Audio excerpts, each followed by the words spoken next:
और शुरुआत बड़ी खबर से करेंगे। बिलासपुर के बेहल मलियावर गांव में बड़ा हादसा पेश आया है। यहां एक बोलेरो कार रेलिंग तोड़ते हुए सतलज नदी में जा गिरी और बोलेरो सहित उसमें सवार 2 लोग नदी की तेज धार में बह गए, जिनका कई घंटों बाद भी अब तक अता पता नहीं चल पाया है। हादसे में लापता लोग मलियावर गांव के ही रहने वाले थे।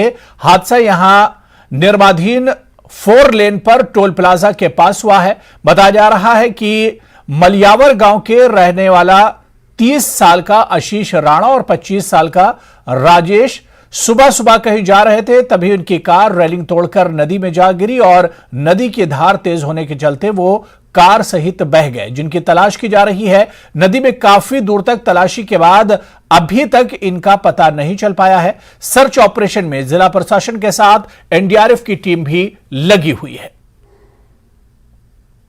तो 2 तस्वीरें आपके टीवी स्क्रीन पर हैं। हम आपको दिखा रहे हैं कि किस तरह से नदी के तेज पानी में जीप गिरने के बाद 2 लोग इसमें बह गए हैं और इसके अलावा जिस तरह से रेस्क्यू ऑपरेशन चल रहा है, यानी कई घंटों बाद भी एक तरह से इन लोगों का कुछ पता नहीं चल पाया है। गाड़ी पानी में कहां पर है, बहकर कहां गई, अभी तक इसका कोई पता नहीं चला है, क्योंकि नदी की धार में ये गाड़ी बहती हुई चली गई और बताया जा रहा है कि इस गाड़ी में 2 लोग सवार थे जो नदी की रेलिंग को तोड़ते हुए सीधे सतलज नदी में जा गिरे। और इस नदी में जिस वक्त ये जीप गिरी है, गाड़ी गिरी, उस वक्त पानी का बहाव तेज था, जिसकी वजह से इस ऑपरेशन में भी दिक्कत पेश आ रही है। हालांकि जिला प्रशासन और एनडीआरएफ की टीम मिलकर इस पूरे ऑपरेशन को अंजाम दे रहे हैं। कार और लापता लोगों की तलाश लगातार की जा रही है। कई घंटों बाद भी अब तक इनका कोई सुराग नहीं मिल सका है। आज सुबह थाना घुमारवी के अंतर्गत इंफॉर्मेशन मिली थी कि मलियावर के पास जो है एक गाड़ी वो डैम में चली गई है और उसमें 2 लोग बताए जा रहे हैं। तो उसके तुरंत जो है वो हमारी पुलिस की टीम और होमगार्ड्स की, एनडीआरएफ और डीडीएम में हमारे डिस्ट्रिक्ट डिजास्टर मैनेजमेंट की ये और सीएस वाले जो कोल डैम से हैं, वो वहाँ टाइम में पहुँच गई हैं और उनका सर्च ऑपरेशन अभी तक जारी है। बनाने पर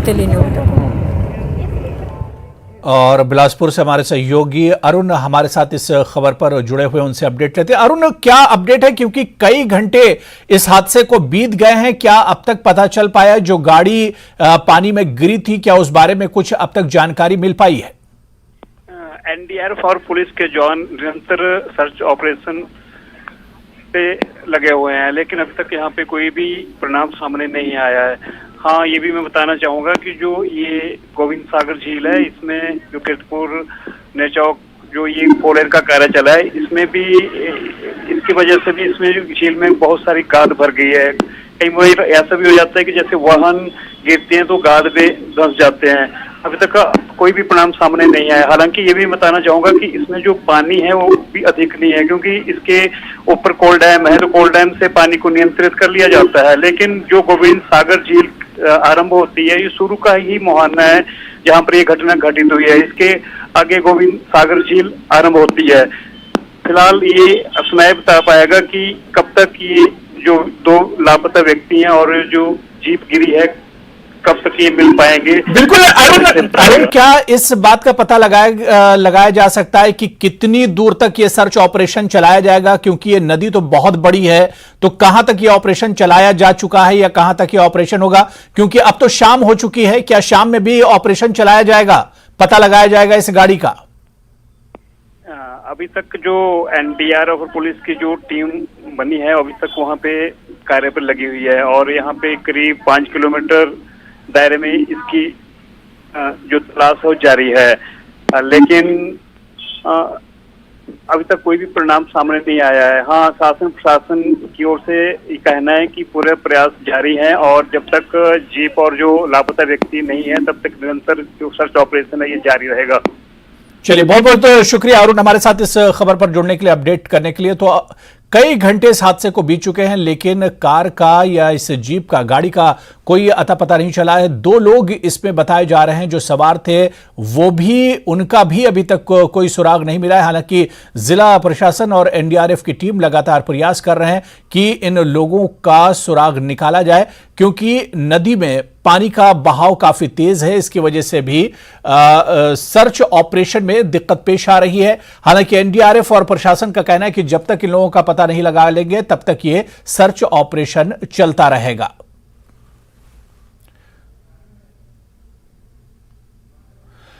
चलिए आगे बढ़ेंगे। सेंट्रल यूनिवर्सिटी देहरा में छात्रों ने आज पीओके हमारा है के नारे लगाए। यूनिवर्सिटी में जम्मू कश्मीर संकल्प दिवस पर एनएसएस की तरफ से एक मार्च निकाला गया, जिसमें छात्रों ने पीओके हमारा है के नारे लगाए। छात्रों ने कहा कि हम 22 फरवरी 1994 को संसद में जम्मू कश्मीर को लेकर पारित संकल्प की बात कर रहे हैं, जिसमें पूरे जम्मू कश्मीर को भारत का अभिन्न अंग बताया गया है। इस कार्यक्रम में यूनिवर्सिटी के कई प्रोफेसर भी शामिल हुए। प्रोफेसर और छात्रों का कहना था कि केंद्र सरकार जल्द से जल्द पाक अधिकृत कश्मीर को भारत के कब्जे में ले।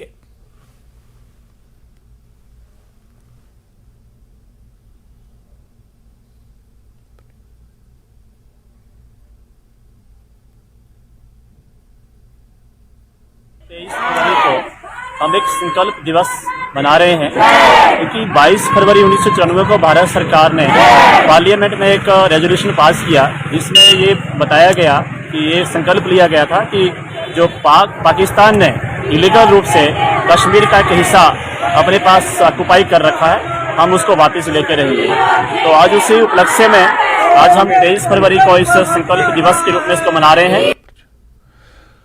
और इस खबर पर और जानकारी हमारे सहयोगी ब्रजेश्वर साकी दे रहे हैं। ब्रजेश्वर, पूरी खबर क्या है? क्योंकि जो तस्वीरें हमारे पास आई हैं, जो न्यूज है उसमें यही है कि जम्मू कश्मीर संकल्प दिवस पर जो छात्र हैं वो मांग कर रहे हैं पीओके को लेकर कि पीओके भी भारत का अभिन्न हिस्सा है और उस पर भी सरकार को ध्यान देना चाहिए, काम करना चाहिए। जी अबू, मैं आपको बताना चाहूँ, सेंट्रल यूनिवर्सिटी हिमाचल प्रदेश जिसका जो एक कैंपस देहरा में चल रहा है, और उस देहरा में पिछले कल से ही 22 फरवरी से ही जो संकल्प दिवस मनाया जा रहा है, जिसमें parliamentary resolution on Jammu Kashmir के जो उपलक्ष्य में मनाया जा रहा है, उसको लेकर पिछले कल संगोष्ठी थी। लेकिन आज उन्होंने एक रैली जो है वो एक आंदोलन की तर्ज पर रैली जो है देहरा में निकाली। देहरा जो हनुमान चौक है वहां पे निकाली, और उन्होंने वहां पर रैली में जो ये संदेश दिया जा रहा था कि ताकि लोगों को जागरूक किया जा सके कि जो पाक अधिकृत कश्मीर है वो हमारा ही अंग है, उसको दोबारा जो भारत है वो वापस ले ले। इस पर जो है वहाँ पे जो प्रोफेसर हैं वो भी बच्चों को जो एनएसएस कार्यक्रम, जो एनएसएस का जो शिविर लगा हुआ है, उन बच्चों को ये जानकारी दे रहे थे। जी अबू, बिल्कुल। क्या कुछ मांग है? क्योंकि हम जो तस्वीरों में देख पा रहे हैं कि बड़ी तादाद में छात्र जमा है और वो लगातार नारेबाजी कर रहे हैं पीओके हमारा है, क्योंकि इससे पहले हमने देखा है कि भारत सरकार की तरफ से, केंद्र की तरफ से बातें कही जाती रही हैं कि पीओके भारत का अभिन्न हिस्सा है, अभिन्न भाग है, और जब मौका आएगा तो इस पे भारत कदम उठाएगा। जी अबू, ये मांग इनके जो छात्र हैं, जो एनएसएस शिविर लगाए, इन्होंने जम्मू कश्मीर को लेकर जो 22 फरवरी का जो 1994 को जो parliament resolution on Jammu Kashmir हुआ था, उस पर उपलक्ष्य पर ये संकल्प दिवस उसी दिन से ये मना रहे हैं, 22 फरवरी से। लेकिन पिछले कल से संगोष्ठी के बाद आज ये जो उनके प्रोफेसर हैं, प्रोफेसर संजीत ठाकुर जी से हमारी बात हुई है, जो डॉक्टर श्रेया बख्शी से हमारी बात हुई है, जो एनएसएस कार्यक्रम ऑफिसर हैं, उन्होंने कहा है कि हमारा जो इसी लक्ष्य था कि हम जो यहाँ के लोग हैं, हिमाचल के जो लोग हैं, उनको जागरूक करें कि जो जम्मू कश्मीर, जो पाक अधिकृत जो कश्मीर है, जम्मू कश्मीर का ही अंग है, भारत का ही अंग है, उसको अब जल्दी से जल्दी भारत के साथ जोड़ा जाए। बहुत बहुत शुक्रिया ब्रजेश, हमारे साथ जुड़ने के लिए और इस खबर पर अपडेट करने के लिए और जानकारी देने के लिए। तो लोगों में एक जानकारी पैदा करने के लिए, लोगों में जागरूकता पैदा करने के लिए कि पीओके भी भारत का अभिन्न हिस्सा है, इसे लेकर छात्रों ने ये नारेबाजी की थी और सरकार से एक तरह से गुहार लगाई थी कि सरकार जब ये भारत का हिस्सा है तो सरकार इसकी तरफ भी ध्यान दे। चलिए आगे बढ़ेंगे। एचपीएसएससी यानी हिमाचल प्रदेश कर्मचारी चयन आयोग को भंग करने पर सियासी बवाल बढ़ता ही जा रहा है। अब मंत्री जगत सिंह नेगी ने बीजेपी पर सीधा आरोप लगा दिया है कि पेपर लीक कराने में बीजेपी के नेता शामिल थे, इसलिए बीजेपी एचपीएसएससी भंग किए जाने का विरोध कर रही है। देखिए रिपोर्ट।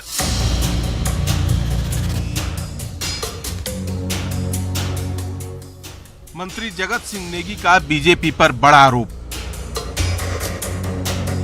पेपर लीक कराने में शामिल थे बीजेपी के नेता। एचपीएसएससी के भंग होने से डरी हुई है बीजेपी। पेपर लीक केस की जांच रिपोर्ट के बाद सीएम ने एचपीएसएससी हमीरपुर को भंग कर दिया, तो विरोध की आवाज सिर्फ बीजेपी की तरफ से उठी। जो स्कोप है उसमें इस कमीशन को बंद करने के लिए जो उन्होंने कहा है, मुझे लगता है कि वो नियम के अनुसार ही किया होगा। लेकिन प्रश्न ये है कि आखिरकार बंद होने से समस्या का समाधान हो रहा है क्या?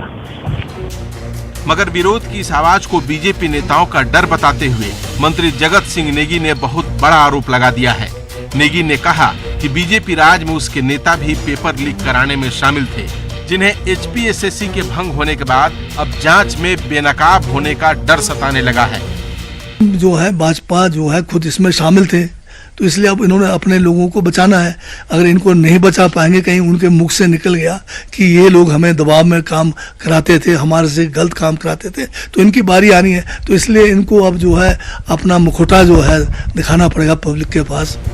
हालांकि मंगलवार को सीएम से जब पेपर लीक में सफेद पोशों के शामिल होने पर सवाल पूछा गया था, तो उन्होंने बस इतना कहा था कि कुछ बातें ऐसी हैं जिन्हें मैं अभी बता नहीं सकता। और कई चीजें सामने आई है जो मैं आपको डिस्क्लोज नहीं कर सकता। वो इंक्वायरी का मैटर है और हमने एक्शन लेने के लिए जो हमारे विजिलेंस के अधिकारी हैं उनको कह दिया है। तो सवाल है कि क्या सीएम ने जो बातें नहीं कही मंत्री जगत सिंह नेगी वो बात अब खुलकर कहने लगे हैं। और ये कह रहे हैं कि भारतीय जनता पार्टी जो है वो इसके अंदर भ्रष्टाचार में लिप्त है। अगर ऐसा है तो आप कार्रवाई कीजिए, हम इसके लिए तैयार है। हम इनसे पूछना चाहते हैं कि जब इनकी सरकार सत्ता में आती है तो हमेशा जो है वो द्वेष भावना के साथ काम क्यों करती है? पूरी की पूरी कार्रवाई में चयन आयोग को भंग करने का कोई औचित्य नहीं बनता था। अगर औचित्य बनता था तो इसकी इंक्वायरी का बनता था। हमें तो ये लग रहा है कि जो इन्होंने चयन आयोग भंग किया है उसके अंतर्गत जो है ये केवल मात्र जो है चेयरमैन और मेंबर्स को हटाना चाहते थे। इससे ऊपर इनकी कोई भी सोच नहीं है। रणवीर सिंह, न्यूज़ 18, शिमला।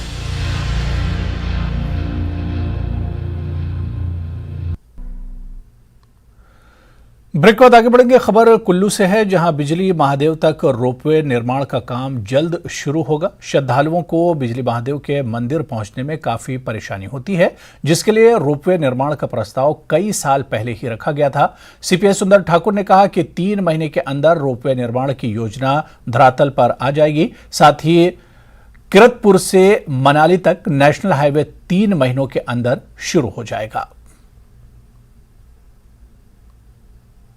सुखविंदर सिंह सुक्खू जी की सरकार है जो 18 घंटे काम कर रही है। और आप इसमें देखेंगे कि जो बिजली महादेव का रोपवे हम इतनी सालों से सिर्फ जो 2 दशक 3 दशक से हम सुनते थे फाइलों में था, और 3 महीने के अंदर वो जमीन पे नजर आएगा। बड़े बड़े नेचर पार्क, बड़ी बड़ी योजनाएं, और ये जो नेशनल हाईवे का गडकरी जी से हमने बात कर ली, और अगले 3 महीने के अंदर इसको भी जनता को समर्पित किया जाएगा। किरतपुर से मनाली तक बड़ी तेजी से काम हो गए, आप देखते जाइए, और बहुत बड़ा बदलाव। और शिमला से इस वक्त बड़ी खबर, सरकारी स्कूलों में एनुअल फंक्शन पर रोक लगाई गई है। फंक्शन पर शिक्षा विभाग ने रोक लगाई है। शिक्षा विभाग ने बाकायदा आदेश जारी किया है। तो इस वक्त बड़ी खबर शिमला से आ रही है, जहां पर सरकारी स्कूलों में एनुअल फंक्शन करने पर रोक लगाई गई है। फंक्शन पर शिक्षा विभाग ने यह रोक लगाई है। शिक्षा विभाग ने आदेश भी जारी किया है। तो ये शिमला से बड़ी खबर है, जहां पर सरकारी स्कूलों में एनुअल फंक्शन पर रोक लगाई गई है। फंक्शन पर शिक्षा विभाग ने रोक लगाई है। शिक्षा विभाग ने आदेश जारी किया है कि सरकारी स्कूलों में एनुअल फंक्शन ना किया जाए। तो शिमला से इस वक्त बड़ी खबर आपको बता दें कि सरकारी स्कूलों में एनुअल फंक्शन पर रोक लगाई गई है। फंक्शन पर शिक्षा विभाग ने रोक लगाई है। शिक्षा विभाग ने बाकायदा आदेश जारी किया है।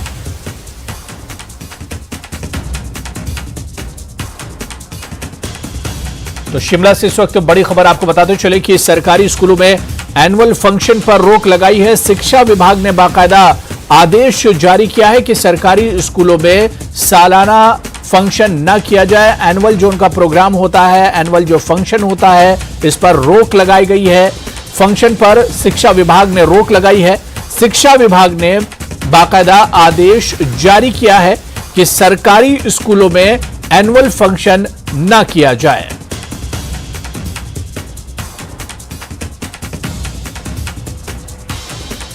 और हमारे सहयोगी राजेंद्र हमारे साथ फोन लाइन पर जुड़े। राजेंद्र, जो खबर आ रही बड़ी चौंकाने वाली है शिमला से कि सरकारी स्कूलों में एनुअल फंक्शन पर रोक लगाई गई है, क्या इसकी वजह है? 1.5 घंटा पहले ये आदेश जारी हुए थे, लेकिन अब जो सूचना मिल रही है वो ये मिल रही है कि रिव्यू इस पे हो सकता है।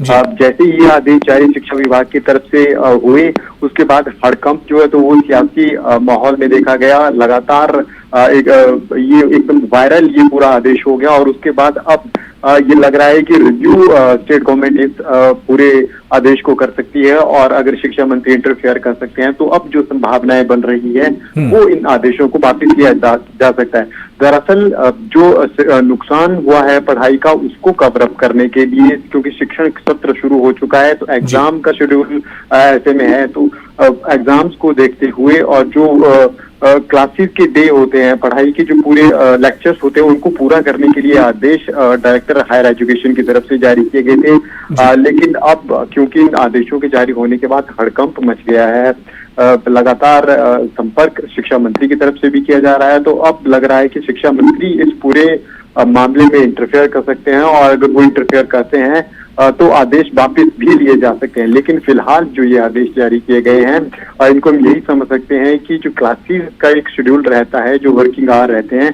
उनको पूरा करने के लिए, क्योंकि सिलेबस पूरा करना होता है, तो ऐसे में अगर फंक्शन होते हैं उन सब चीजों को देखते हुए शिक्षा विभाग बिल्कुल। लेकिन राजेंद्र, सवाल यही उठता है कि जो एनुअल फंक्शन होता है ये भी एजुकेशन से ही जुड़ा हुआ होता है। जो स्टूडेंट होते हैं वो इसके करिकुलर एक्टिविटीज में हिस्सा लेते हैं और जो चीजें साल भर पढ़ाई जाती हैं उसी से जुड़ा हुआ एक तरह से पूरा फंक्शन होता है।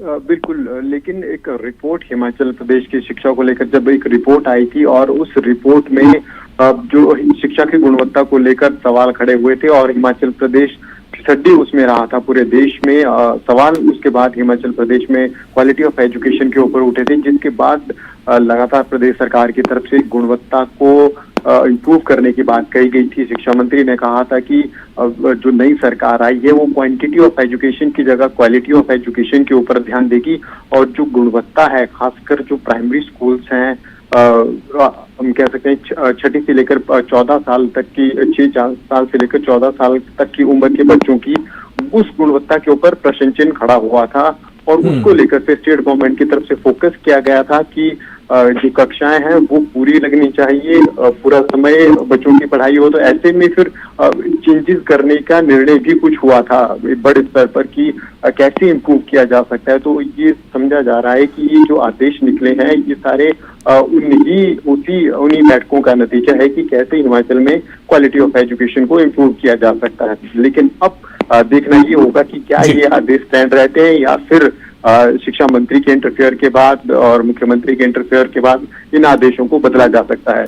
बिल्कुल राजेंद्र, बहुत बहुत शुक्रिया हमारे साथ जुड़ने के लिए इस खबर पर। तो जो खबर है दरअसल चौंकाने वाली है। शिमला से खबर है जहां पर सरकारी स्कूलों में एनुअल फंक्शन पर रोक लगाई गई, लेकिन जिस तरह से हमारे सहयोगी राजेंद्र बता रहे थे कि इस खबर के आम होते ही एक तरह से हड़कंप मच गया है और इस आदेश पर रिव्यू भी किया जा सकता है, अभी इस पर गौर फिक्र भी किया जा सकता है कि इसे लागू किया जाए या न लागू किया जाए और इसे वापस ले लिया जाए। चलिए आगे बढ़ेंगे।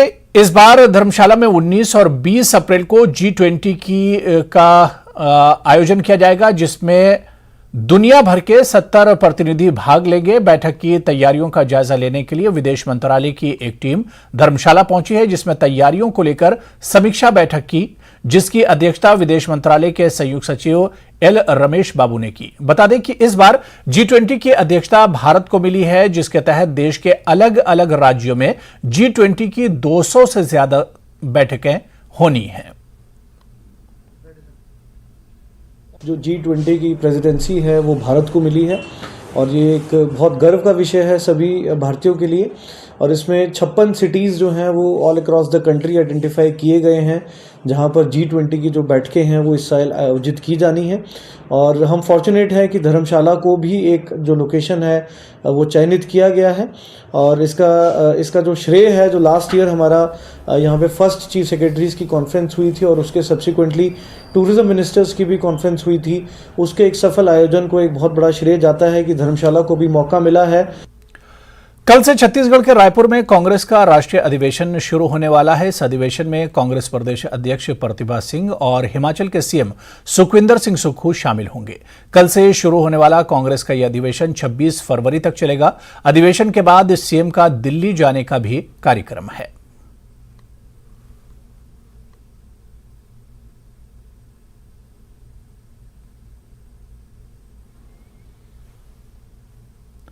कुल्लू पुलिस का नशे के खिलाफ अभियान लगातार चल रहा है। इसी कड़ी में कुल्लू पुलिस की टीम ने 2 अलग अलग जगहों से 3.5 किलो चरस बरामद की है। साथ ही 4 लोगों को गिरफ्तार किया है। पुलिस से मिली जानकारी के मुताबिक पहले मामले में ब्रो पुलिस स्टेशन के तहत एक गाड़ी से 2 किलो 728 ग्राम चरस बरामद की गई। इस मामले में पुलिस ने ड्राइवर समेत 3 लोगों को गिरफ्तार किया है। वहीं दूसरे मामले में पतली कुहल थाने की पुलिस टीम ने गश्त के दौरान कुमारथी मोड़ के पास एक शख्स से 802 ग्राम चरस बरामद की है। पुलिस ने दोनों ही मामले एनडीपीएस के तहत दर्ज कर जांच शुरू कर दी है। हमारी ड्राइव चल रही है अगेंस्ट ड्रग मेनेस इन कुल्लू। उसमें हमें कल और 2 मामले हमने चरस के दर्ज किए गए हैं। एक मामला पतलीकुल थाने में दर्ज हुआ है और एक मामला जो है ब्रो थाने में दर्ज हुआ है। पतलीकुल में 802 ग्राम चरस जो है पतलीकुल थाने में मिली है हमें, और 2.7 के करीब जो चरस है हमें ब्रो थाने में रिकवर हुई है। जैसा कि मैंने पहले बताया था कि हमारा जो टारगेट है डिटेक्शन करना है, more and more detection, but at the same time हम लोग जो है ये कोशिश कर रहे हैं कि जो एक्यूज्ड इन केसेस में पाए जा रहे हैं वो कहाँ से ला रहे हैं, क्या उनकी लिंकेज है पीछे से और कहाँ वो आगे उसको सप्लाई करने वाले थे, वो सारा स्टडी करना और फर्दर इसमें फाइनेंशियल इन्वेस्टिगेशन करने का टारगेट रहेगा। तो चलिए, इस बुलेटिन में अभी फिलहाल इतना ही। नमस्कार।